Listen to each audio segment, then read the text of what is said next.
Brothers and sisters, now it is time for us to recite the 5 mindfulness trainings. Please calm your mind and listen clearly to each of the recitation.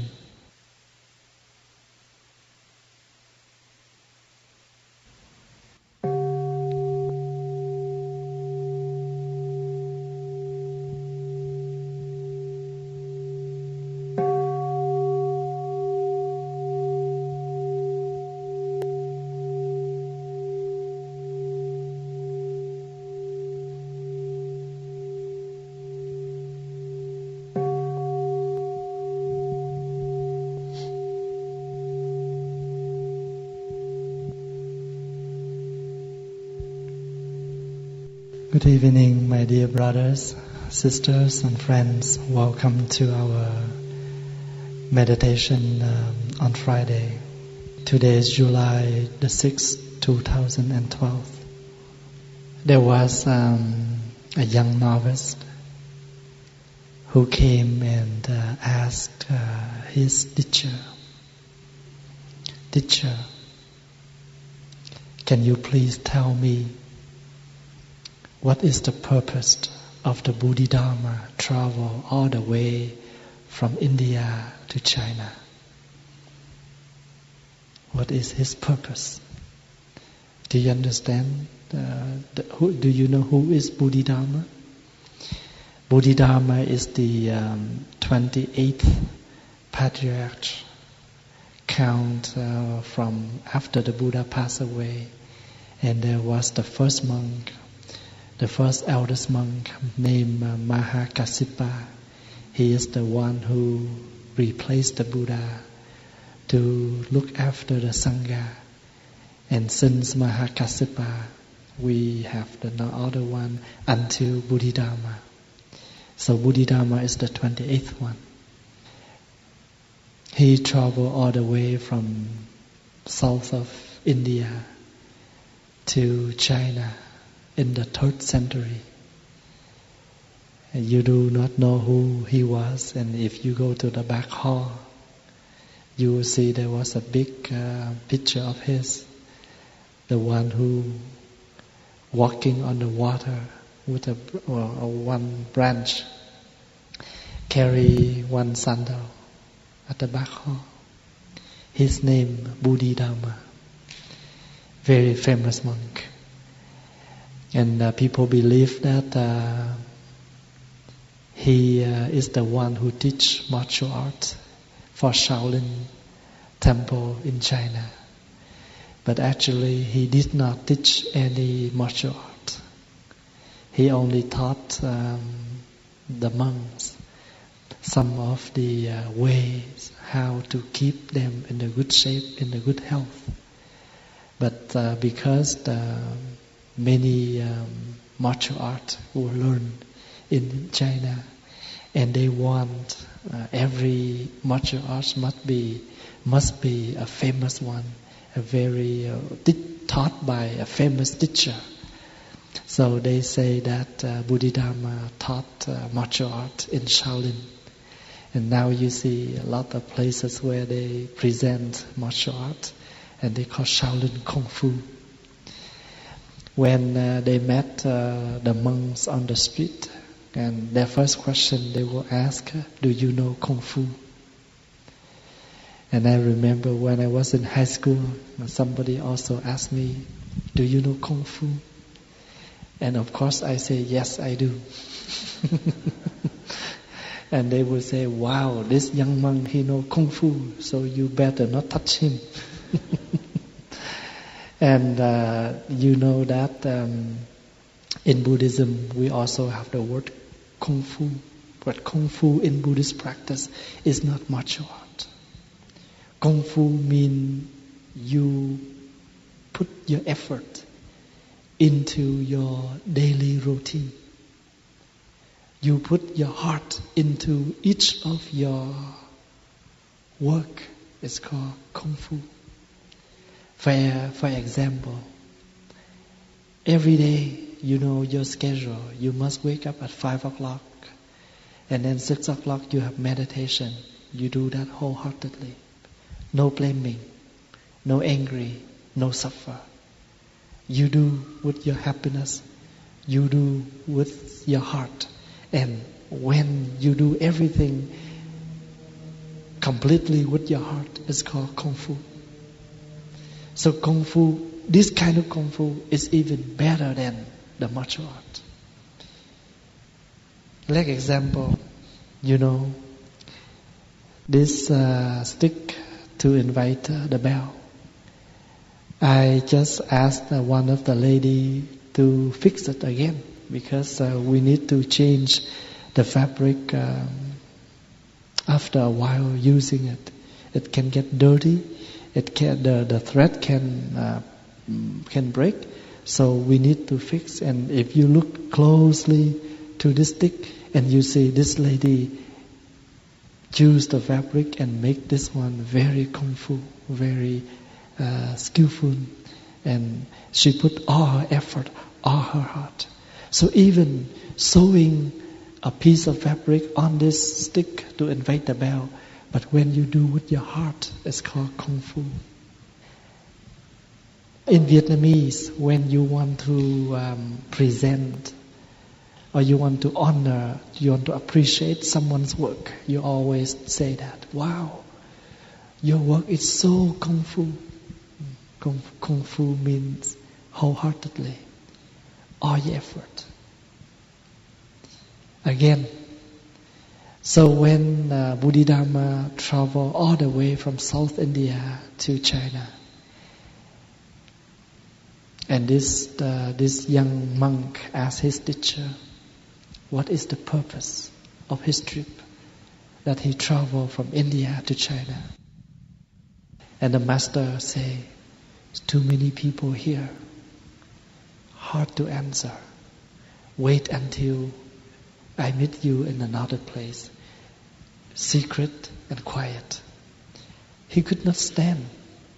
So when he saw his teacher turn around and walk another way, he followed until they both stopped at the garden, very quiet. He come closer to his teacher and say, now, master, teacher, nobody here. Can you please tell me, this is a quiet place. You can tell me the secret. What is Bodhisattva's purpose? The master hold his hand and brought him very close to the bamboo grove close in the garden. And he pointed at one of the branch. Do you see this bamboo's branch? This is a long branch, isn't it? He said, yes, this is a long branch. He pointed at another branch. This is a short branch, isn't it? Are they both beautiful? He did not answer the question, but he answered in that way. And what do you understand? What do you learn from that kind of answer? In our daily life, sometimes we need to live simple and recognize every single thing. Because if we expect everything have to be perfect, with a purpose, and sometimes we get lost. For example, you follow your schedule as usual. Every Friday you come here just to sit, relax and meditate and share the Buddhist learning together. No purpose. You have nothing too much worry when you come here. What you do, how to deal with Thầy when you meet Thầy, etc. Simple and nice and gentle. So even a short branch, a long branch, they have its own beauty. We don't have to expect the short is beautiful more than the long one. The long one is more beautiful than the short one. Every single thing can be beauty and happy. So the story about Bodhidharma coming here is too long. Long time ago. Even you know the purpose. What's the point? So he doesn't want his teacher, his student, to get lost in so many ideas of practice and forgot the present moment. Do you remember the story I told about there was two people who came and visit the monk, and he said, "Have you been here before?" And the first guest said, "Oh, this is my first time." "Oh, really? Please enjoy your tea." He turned to the second guest. He asked, "Have you been here before?" The second guest said, "Oh, I've been here before." "Oh, really? Please enjoy your tea." Your tea. Doesn't matter, first time or second time, or many times. The point is, you both are here with me. You both need to enjoy the tea. So the Buddha said, we live in the present moment. We appreciate the present moment. The past already passed. The future is not yet come. Of course, sometimes the past nourishes us, but sometimes nothing. Every time when we think about the past, it's only suffer us more. And we know that it's not a healthy past. So we don't have to bring it back, but actually cannot do anything. Tu in Vietnamese, tu means practice. T-U, very simple. T-U called tu. We are tu now. Tu means practice. Anything having not yet cultivate, we try our best to make it possible. Tu. We already have the capacity to practice, the capacity of calm, of relax, of happiness. But sometimes we forgot because of so many other things around. Every day, every morning, before we go out, we spend at least half an hour to 1 hour to stand in front of the mirror to reflect whether our face look like, how is our face look like. We clean our face, we do some makeup to make our face look nice and beauty. We comb our hair, we use many ways, different kind of hairspray, different kind of gel, depends on what kind of hair we have, and even we need to choose the right shampoo. We were willing to spend money, time and effort for all kind of that without any prejudice, without any suffer.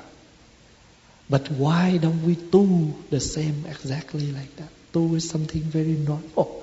The same as we comb our hair, we make up on our face, etc. We're willing to sit and wait at some of the famous restaurants until they have a space, so we come in and enjoy the meal. Just for the meal, but we're willing to sit there for half an hour, even more, for the empty seat. But how come we did not put our practice like that, in that way? Sometimes we always bargain. How much time I have? Wow, 1 day to practice is quite long. Coming to Friday, sometime right at 8 o'clock, we need to leave right away. We cannot even stay for more 5 or 10 more minutes. But we're willing to spend time for other things. There is nothing wrong. The reason why I brought this up, because we need to reflect and see what we most spend for and what we did not put effort and spend time for. Sometimes I talk to the kids, young people. I said, we need both kind of food to nourish our daily life. Physical, you taking food, edible food to nourish your body. So you need to take some teachings, some practice in order to nourish your spirit, your spiritual, your mentally. We both need 2 kinds of food every day. We will we will put something like jewelries to make us look nice. According to the spiritual practice, there are some other things that we should cultivate. This kind of practice will ornament not on the body, but also deeply in our mind. Once this kind of thing have cultivated deeply in us, we also look nice. Last week I gave a talk in Ontario. And I remember one day I told the community, all of you need to spend a lot of money to looking for new fashion all the time. But as a monk, this is our only fashion. But still new over 2,000 years. You need to comb your hair, you need to cut your hair in different style, but we only have one style. Never old. If some of you walk with Thầy, with the monks on the street, they will pay attention to the monks more than because we're so special. We don't have to worry the hairstyle, the fashion, but we always look fashion and look new. So how do we cultivate? The very first one we need to cultivate is our understanding. In Buddhism we call wisdom, insight. Because without understanding, it's very hard for us to live with love, with happiness, because we always blame, we always blaming, we always attach, we always expect, but we have no accept, we have no open our hearts. Because we attach a lot, that's why we suffer. Why we attach? Why we blaming? Because we don't understand the situation. We don't understand the conditions, why this happened. So once we have the deep understanding in us, a lot of knobs will open in our heart. A lot of problems can be solved because of the insight. Do not think we don't have this. We do have it, as long as we cultivate. As long as we know how to bring this kind of insight into our daily life, and make it become the light to shine to each of the condition, each of the situation. One day there was a young monk who walked with his teacher on the street, and suddenly the teacher pulled out from the mud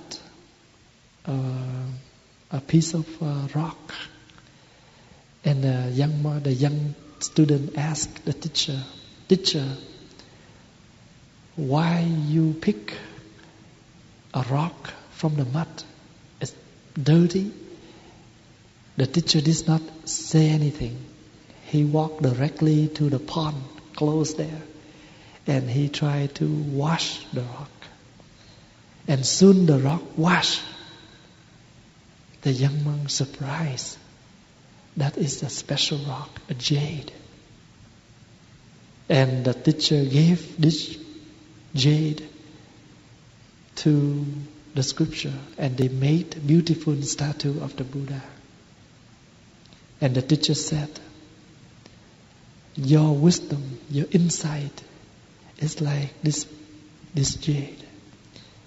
If you do not know how to recognize it, you do not know how to appreciate it, it's like a jade deep in the mud.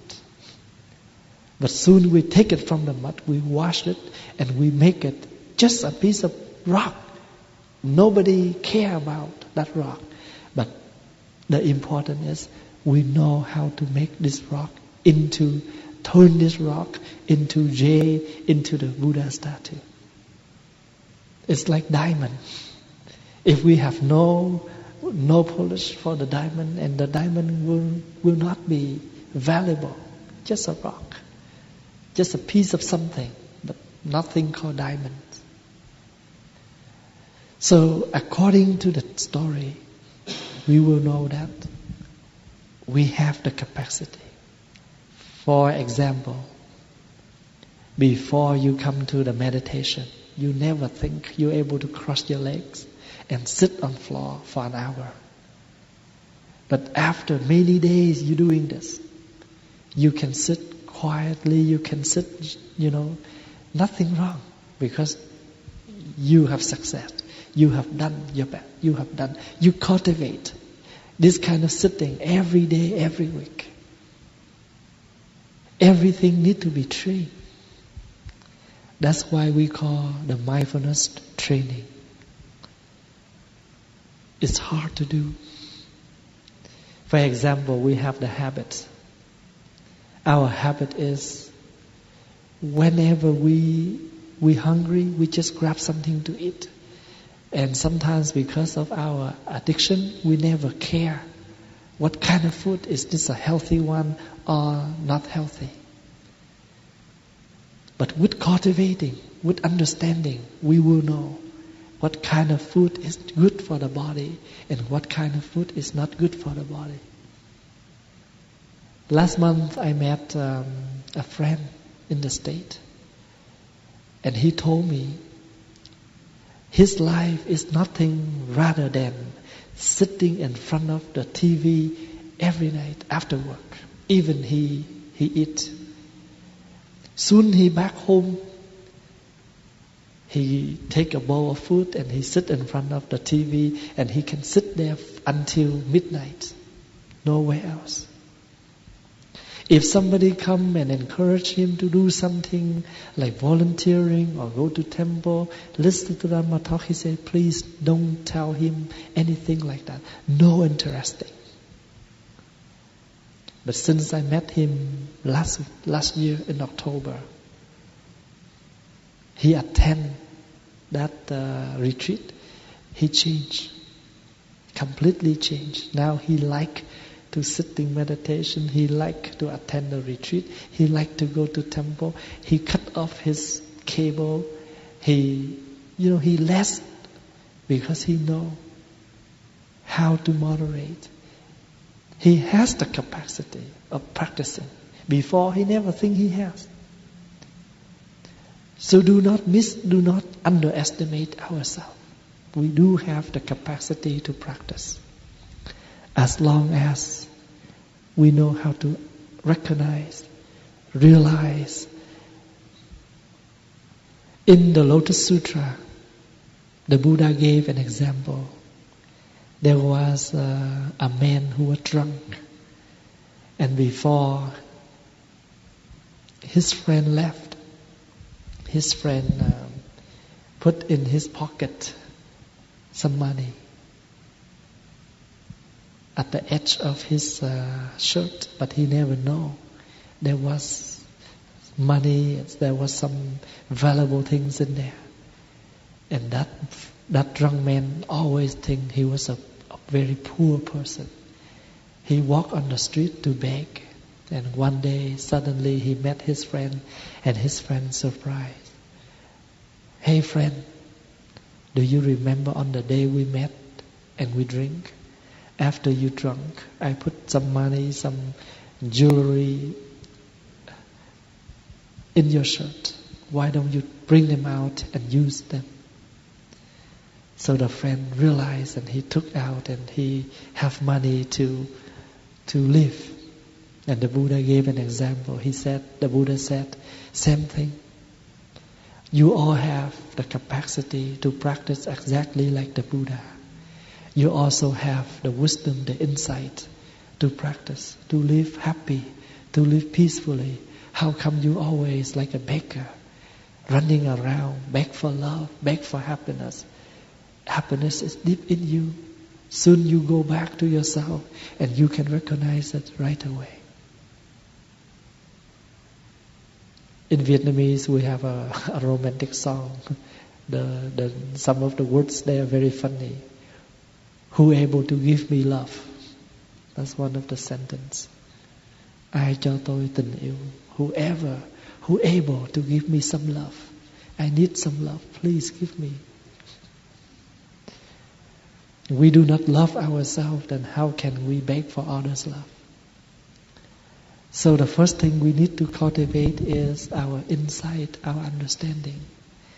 Do you know that soon when we cultivate the understanding, the people surround us also very happy. We also can offer them joy and happiness because of our understanding. Sometimes we deal with someone who have no understanding. We also very, very suffer, very uncomfortable. It is very happy that we can work, that we can live together with someone who have loving kindness and understanding. The second thing we cultivate is our loving kindness. Why the Buddha used the word cultivate? Sometimes we think we don't have it. That's why we need to cultivate. And sometimes we already have, but we do not know how to cultivate time to work on it. The loving kindness is something very neat for life. If we do anything in this life without love, things cannot be done well, successful, and completely. And people can feel. If you cook with love, you will realize your cooking is taste different than you cook with hate. If you cook with anger, your loved one can still eat, but they can realize the eating is not as tasty as usual. Anything you do for people with all your heart, with all your love, things will be different.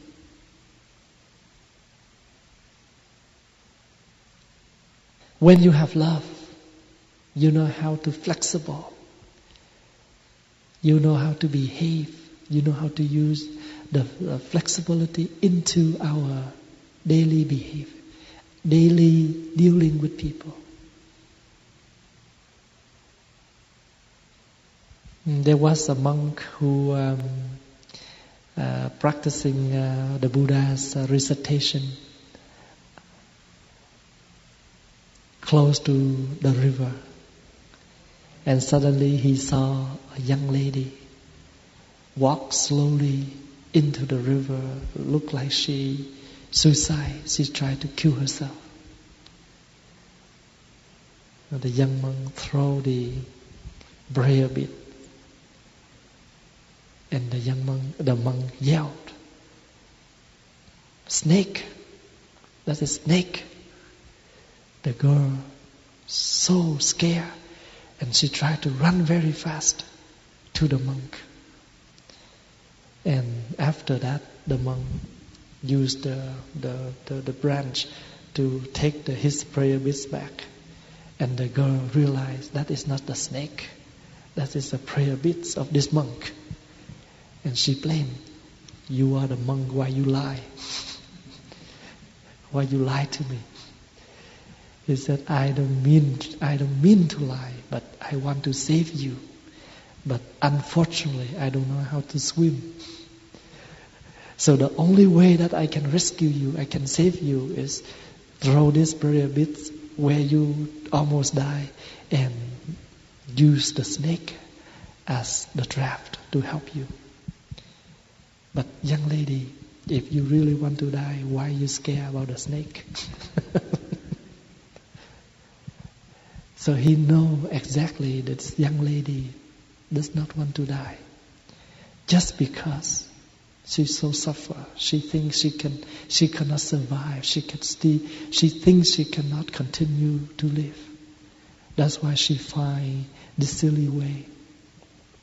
But the monk, with all his compassion and with his insight, with his wisdom, he find a way to help this lady. He find a way to rescue, to save, and to open, to teach this young lady. And he said, "Young lady, your previous life died Your previous sufferer died. Now you owe me because I saved you. So you remember your body belonged to me. So now I don't give you the permission to die. You have to live happily and healthily. Why you need to use this body? Instead of killing yourself, why don't you use this body to do something else, more meaningful, to help others, for the sake of others? So what can make this monk give this kind of short and powerful lecture? His loving kindness and his understanding, his insight, his wisdom. You can see that once we have a deep love in us, we can use many ways to help others. Sometimes look like we break the rule, we lie, but actually this lying is not with a bad purpose. We know what we do. Sometimes we need to teach our children a very straightforward way. But everything comes from the love. Everything comes from the understanding.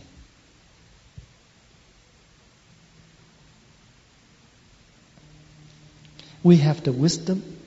We have the compassionate. But in us, we have a very beautiful practice of humble respect. Why we do this? Because we respect everybody. We respect all kind of life. Every single life is beautiful and needs to be respected. And because you know how to protect this life, that's why we also need to use our mindfulness into our daily consuming. Sometimes we consume many things that never protect this planet, this world. I always remind young people about their daily consuming, because they think they have money, they think everything is available, and they forgot about protecting the environment. Sometimes we all know everything like that, but life, we need to remind each other, because sometimes we forgot. So when you come to Friday like this, you don't come for lecturing, but we are coming together. We sit together and we try to remind something that is good, that is better, that can bring joys and happiness for both. So this is the reminding. This is not a lecturing. This is a reminding.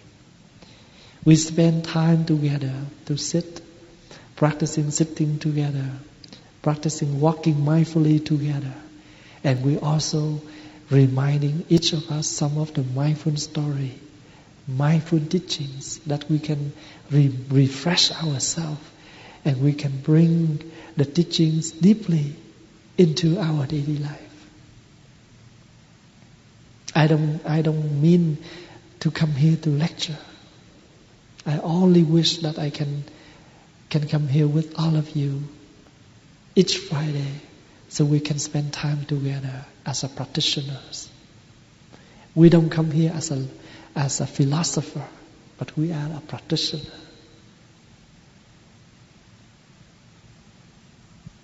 You also don't come here because with my degree, but you all come here with the practice.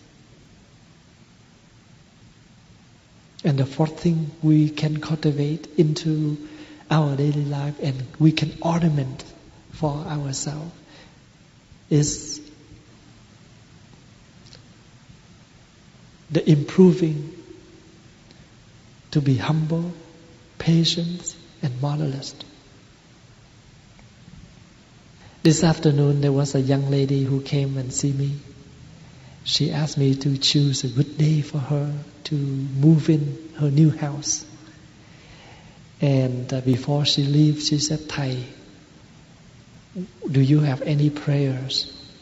Or can you advise me what to do, how to offer? So to make me and my husband less argue, because we argument almost every week. And I told her, there's nothing you can do. There's no prayer to help you. And your husband do less argument, less fighting. This kind of work need both of you to work together. When your husband is angry, you should not talk. You should keep quiet and let him explode his fire. You cannot be the gasoline, you must be the water in order to shut off his flame. Can you imagine if he was the fire and you are the gasoline, and you both will burn your family? Not only you burn the house, but you burn your family. Even the monk came to bless the house. It's just only the house. But the family, the home, need to be built, need to be blessed by both of you.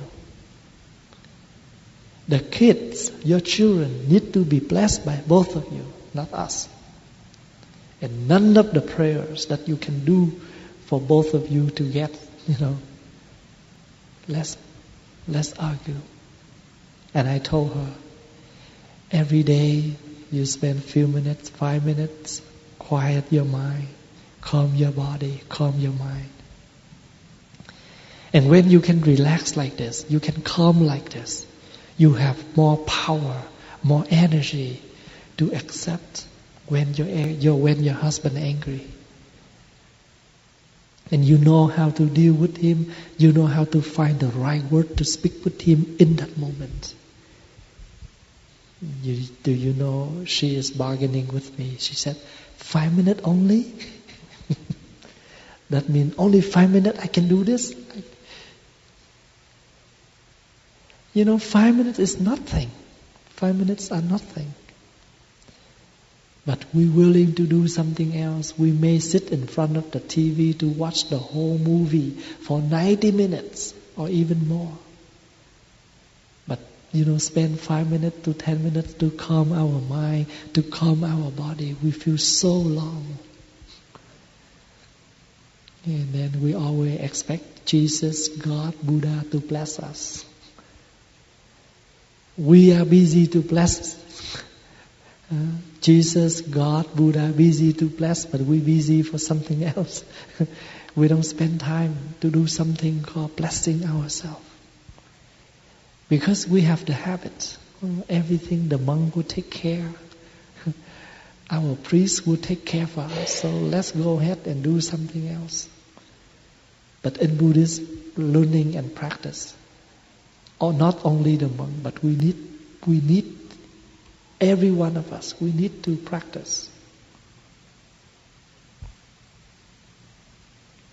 There was a lady who called me and said, Thầy, I'm practicing diligently now. I said, good, keep up.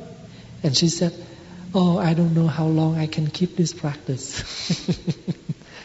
And you know what I said? I said, when you feel lazy, this is the way to think. Every time, if I still breathe, I need to practice. Every single breath I still make, in and out, and this is the time for me to practice. Every day I need food for my body, then this is the day for me to practice. Think about it. Keep you move up. Keep you moving forward. If I need the food for my body, then don't forget, we also need the food for the mind. That's it. We still breathe, we still practice. Because life always changes. The suffer, the problems can come to us anytime. No expectation, no warning. Example, If we look at the lady, we can tell if she is pregnant, and we know when is her due date. But death, never tell. We cannot tell when we die. A baby, we know when is the baby will be delivered. What is the due date for the baby? But we cannot tell when is the last minute for each of us. So a minute we have, a minute to practice. And what do we need to practice? We need to cultivate our understanding, our love, our respect, our humble, to ornament our life, to ornament ourselves, not only the makeup. I remember one of the precepts of a young novice should learn. Aware of the true beauty of the monk and the nun is not the makeup. The true beauty of the young monk and the young nun is the way we behave, how we walk, how we talk. How we walk, how we talk, how we sit. The truly beautiful of a person is the way we act, the way we behave, not the way we make up. The true things that we can ornament on our body to make us look more beautiful is the practicing, not only the jewelries. The jewelries can make us look bright, fashion, but will never make us look gentle and beautiful. The truly beautiful is whenever we have the truth, the beauty, the goodness deeply in us. The word patience, in Vietnamese called nhẫn. Nhẫn means patience. Nhẫn means accept. So when the couple, they get married on their wedding day, they exchange the ring. But in Vietnamese, we don't call the ring. We don't call the wedding ring. But we call nhẫn. This is the ring of patience. So soon you put this on, you accept each other as a spouse, as a friend on the path. You both must accept each other exactly who they are. You not only love this person, you do not love this positive of this person, but you also love the negative of this person. You not only love the flower, but you also need to love also the garbage, because the garbage will help both of you to transform garbage into compost and for your gardening. Problems, difficulties can be transformed into flower, into learning, into understanding, into love. Because we all, our truly work for each day is our transformation, our cultivating. No transformation, no change, no fix, we do not look newer. A very old house, we need to renovate. The old habit, we need to transform. So we cannot say, that's who am I. If you love me, you have to accept me. Yes, somebody will open their heart and accept us. But how about us? We don't need to change? No, we need to change. We need to transform in order, because happiness cannot be built by one person. Happiness must be built by both. So this person try to accept us, we need to try to change ourselves in order to make this person more happy. And that is called love. They love us, that's why they try to take us as who we are. But if we love them, we love that person, we need to change to make us more newer, to make us differently. look different in order to help them to survive. We need a mirror to reflect every day. What is the mirror? The mirror of mindfulness. Is this the right way for me to do? Is this kind of thing will make my loved one happy, especially my wife or my husband and my children? On Monday, I conduct the ceremony to take refuge and the transmitting of the 5 mindfulness trainings to the teenager. And I talked to the teenagers and I said, if you love your mom, if you appreciate her work, if you feel that you owe from her, you need to gratitude her. And the only way that you can do is live your life meaningful. Use your body, use your life, use your future well. That is the only way to pay respect to your parents. Do not damage your future. Do not damage your life. Your parents bring you to life, brought you to life, put a lot of effort to feed you, so now you're this tall, this big. And what can you do to pay them back? Respect your life. Keep your life. Keep your future. We are not allowed to damage our body, our life. Because that can be named as the betraying to our ancestor. And soon we are not well, we are unable to deliver, we are unable to transmit the healthy, the happiness to our next generation. We should remember that we are the continuation of our ancestor. And our future generation are the continuation of us. Generations to generations must be lived in a healthy way.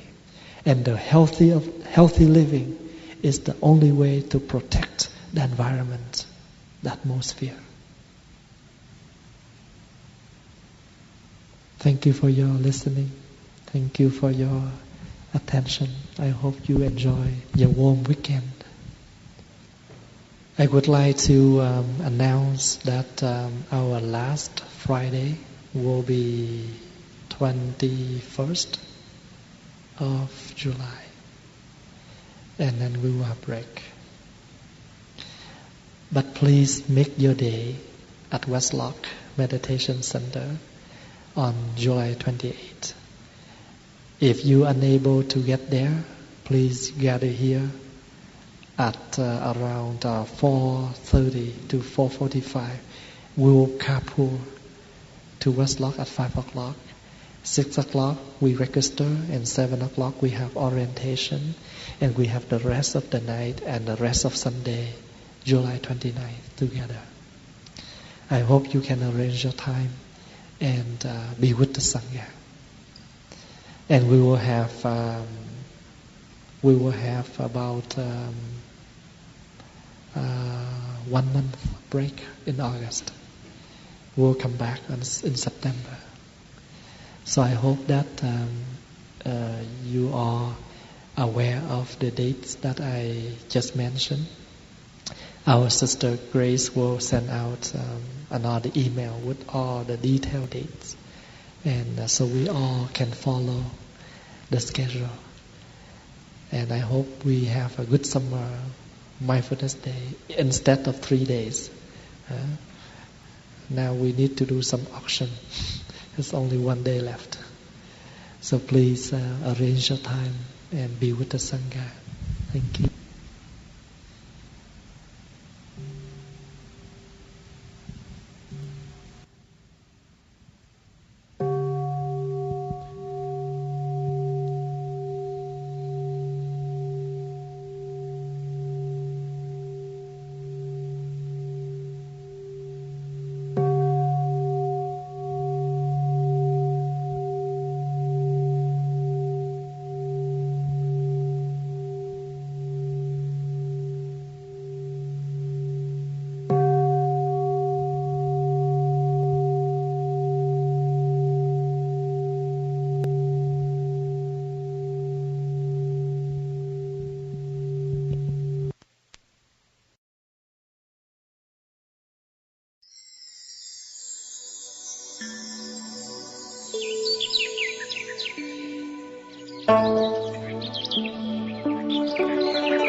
Thank you.